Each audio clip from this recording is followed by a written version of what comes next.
네, 그럼 두 번째 이슈 넘어가도록 하겠습니다. 화면 보시죠. 출산율 영명대. 우리나라의 저출산 문제가 심각하다는 것, 통계로 오늘 다시 한번 확인됐습니다. 지난해 출산율이 처음으로 영명대로 떨어지면서 역대 최저치를 기록했습니다. 세계 유일의 영명대 출산율이란 오명까지 다시 한번 쓰게 됐는데요. 경제부 정인아 기자와 이 내용 짚어보도록 하겠습니다. 정 기자. 네. 출산율이 역대 최저일 뿐만 아니라 지금 세계 꼴찌 수준인데 그만큼 심각하다는 얘기겠죠? 네, 정확한 용어로는 합계 출산율이라고 하는데요. 15세에서 49세 여성, 즉 여성이 가임 기간에 낳을 것으로 기대되는 평균 출생아 수를 말합니다. 통계청이 발표한 2018년 출생 통계를 보면 이 합계 출산율이 0.98명으로 떨어졌습니다. 가임 기간 여성 1명이 1명의 아이도 채 낳지 않는다는 얘기입니다. 이처럼 출산율이 1명 미만으로 떨어진 것은 이번이 처음이고요. 인구 통계를 작성하기 시작한 1970년 이후 가장 낮은 출산율입니다. 그렇군요. 저출산을 넘어 초저출산율 이런 얘기가 지금 나오고 있는데 다른 나라와 국가에도 상황은 상당히 심각하죠. 네, 상황이 심각합니다. 출산율이 1명 미만인, 즉 영명대의 출산율을 가진 나라는 사실상 우리나라가 유일하기 때문입니다.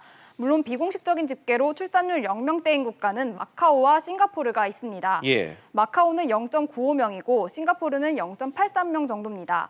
OECD 국가들 가운데서는 우리나라가 유일하고 마카오와 싱가포르의 인구 규모나 특수성을 감안하면 사실상 우리나라가 출산율 세계 꼴찌라고 봐야 합니다. 네, 정부도 지금껏 이 저출산 기조를 극복하기 위해 다양한 대책들을 내놨는데 전망은 그리 밝지 않은 것 같아요.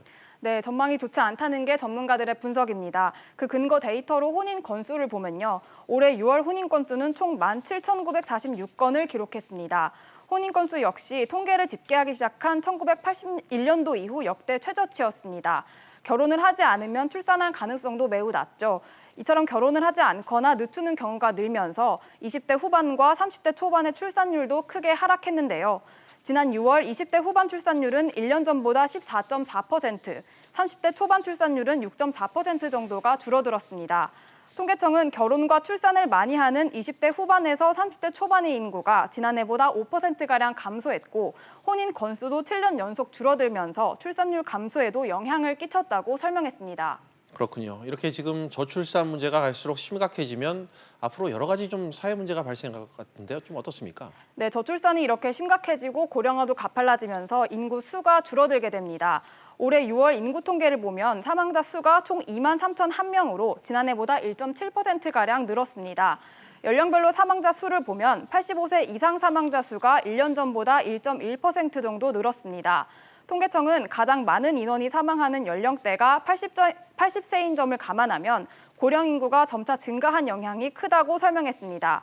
이렇게 저출산과 고령화가 가속화되면 경제적인 측면에선 경제 활동이 가능한 인구 수가 줄어들면서 경제의 활력이 떨어지고 잠재 성장률도 낮아집니다. 네, 정 기자 잘 들었습니다.